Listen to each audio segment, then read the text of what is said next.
What up, YouTube? It's been a while. I'm gonna show my new truck I picked up the other day. I think it was last week sometime.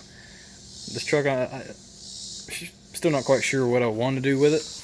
I'm either gonna sell it or keep it.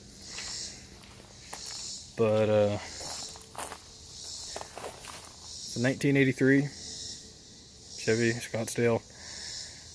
Pretty loaded truck for the day. A lot of it's not working anymore because I either disconnected it or it didn't work when I got it.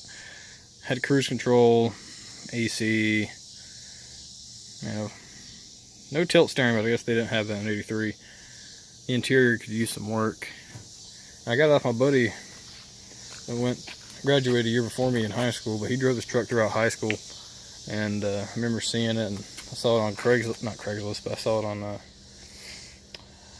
marketplace on Facebook, and I saw it for a couple times. I didn't know what if I wanted to do anything with it, because I'm going in the Air Force August 28th, so I didn't really need to buy another vehicle. This will make number 4 out of get my Yukon, my Hyundai, this truck, and the Toyota pickup. But I picked it up needing a transmission. I'm still not quite sure what's wrong with it, because you can put down the low and drive it, and drive all the way up until it has a certain speed, knock it up in second, it'll go in second, then knock it up into drive. Once you get a little further, then it goes into third. It's a turbo 350, but you can't start off and drive. It won't do anything, and it makes a nasty little clunking sound in the transmission. I got a turbo 350 over here.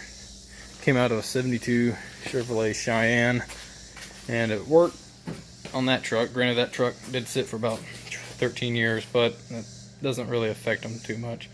And it was driven there, so I'm assuming that transmission's good. I don't know how good, but when I did grind it out, all the fluid was real clean in it, so I figure it might have been, either serviced prior to that or recently, or it had been rebuilt. But anything better than this transmission will do. I'm not going to put a whole lot of miles on this truck. Now, I didn't have this carburetor set up. Today, I took the Quadrajet that was on it because it was, it ran and it worked. But I'm not going to say it took a long time to start, but it was a little bit more finicky. And it had all those ugly vacuum hoses, all kinds of vacuum leaks. And I had this carburetor, probably only has 150, 200 miles on it. That was on the Corvette before the engine was built.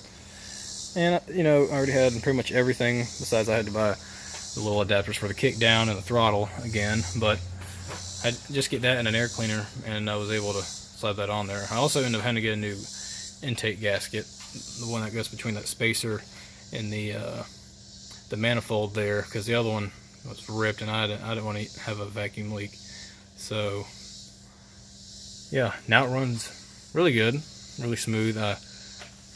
When I first put it on, and once the choke released and everything, it's an electric choke, but once it turned off, it's still kind of at a high idle, and I think I had set it that way on the Corvette, but on this one, I went ahead and turned it down. Granted, I haven't really driven it yet, and since I turned it down, so I may need to turn it back up, otherwise it might start jumping around and wanting to stall.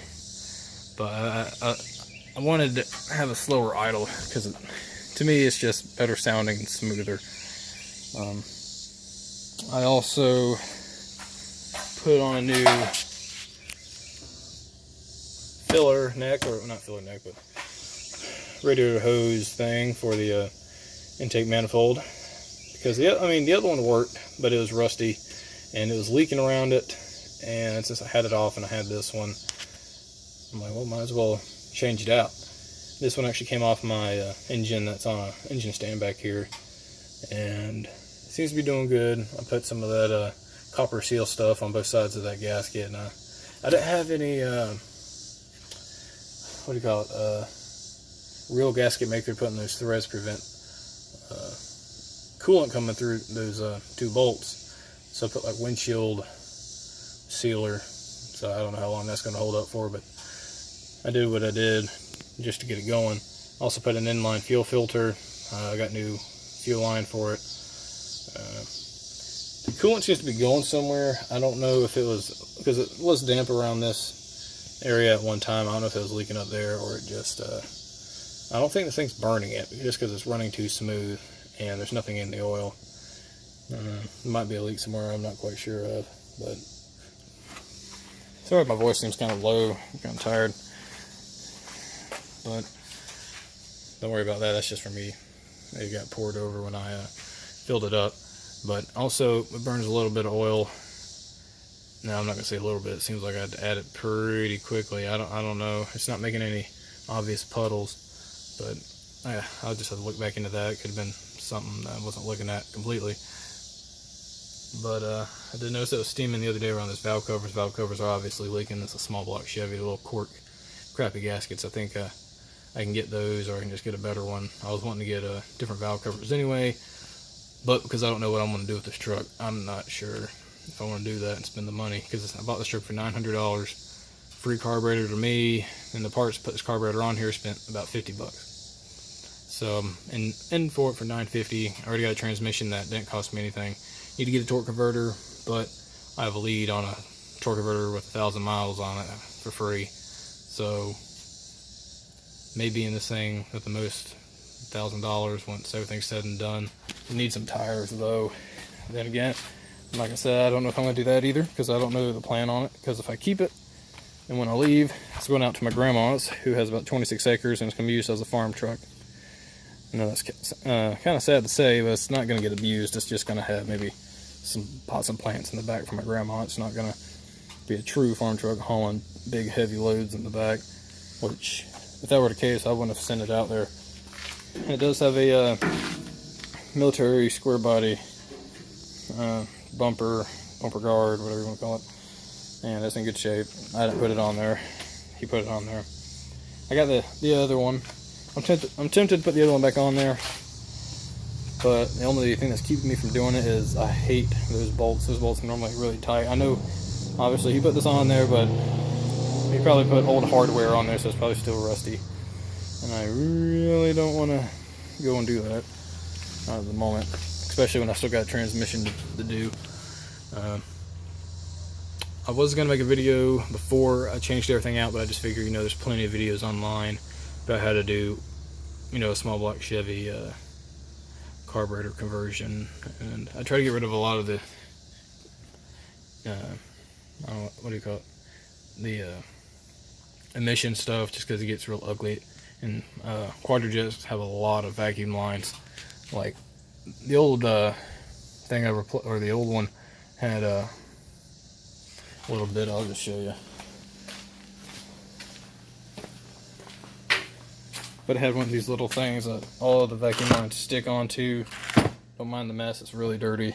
I need to clean up, but these type of things, and I think it was leaking mainly because how corroded this is. I could have wire brushed it and blah blah blah, but since I had this other one and it's kind of shiny, I might as well replace it with that.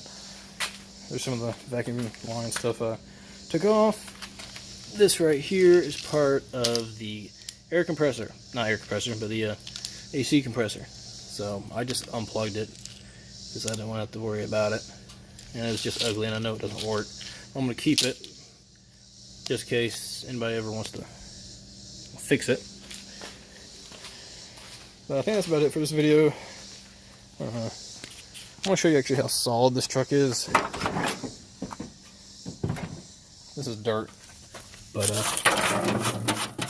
no rust whatsoever on this truck. I think that's bubble, but this is a North Carolina truck, I do believe. Frame still has all its paint on it. The entire frame looks like that, by the way. Let's see. Got a light little surface rust just because the divots. Now, as you can see, it has a little bit of stuff there, but we'll get under there. But I'm not wearing the right stuff to get under there with. And these clearance lights are aftermarket. He put those on there. These tire, well, that tire is good. That's kind of dry rotted. It does The bed's not in good shape at all, but as a work truck, my $900 solid truck, you know. I know we did a lot of burnouts with this back in high school and even after, so that's probably why the transmission's messed up. But the front's got rally wheels on them. The back's got the stamped steel factory ones, which I like because I'm gonna repaint those if I, you know, find time to do it after the transmission. Once I get the truck going and see that's worthy to do that, I'm gonna paint them. I got all the dog dishes for it, but I got two nicer ones I'm gonna stick on there. Try to clean up those other ones, and I got one other stamped steel, so I got three. But he said he has the other one because I just like the older style better. I'd like to get tires for it, but I don't want to spend the money. You know, it's just not really worth it for me because I'm not going to be able to drive the truck. I'm going to put money in it and leave, and other people are going to enjoy it, so I'm not trying to do that. Plus, if it's on a farm, don't need very good tires. Probably won't drive more than 7 miles an hour. So, this side, the bed's a little off. I think that's because when it got hit over there, probably pushed the mounts over and stuff. But let's look inside this bed. It's a beautiful shape, and besides those, I don't know what he painted. I'll have to ask him. Some of the sealers going up on it. Side doesn't have as much damage, but still. And to sign off on this video, we'll go ahead and just start it up and for you. Starts up pretty easy. It's not a cold start, but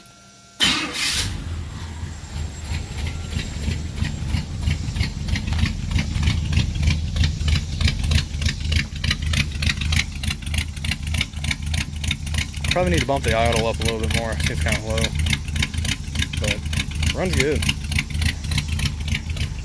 I mean, it sounds like it's lumpy back there, but when you get up in the front, it's smooth.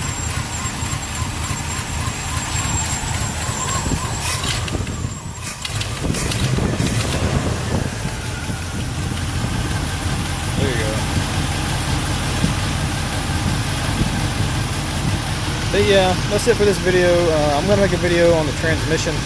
Now, you can see a little bit of the smoke, but anyway. I'm going to make a video of trying to diagnose this transmission a little bit more before I go and replace it. Like I said, it's got all the gears. It's just something's up with it. Something may be broken inside making that noise. I really don't know. Then again, I just take it out. But I already rebuilt the governor on it. Governor was stuck, but I didn't fix it. Modulator, that's good, so that didn't work. Now it's either a valve body issue or something, a hard part that went bad. Alright, thanks for watching, and stay tuned.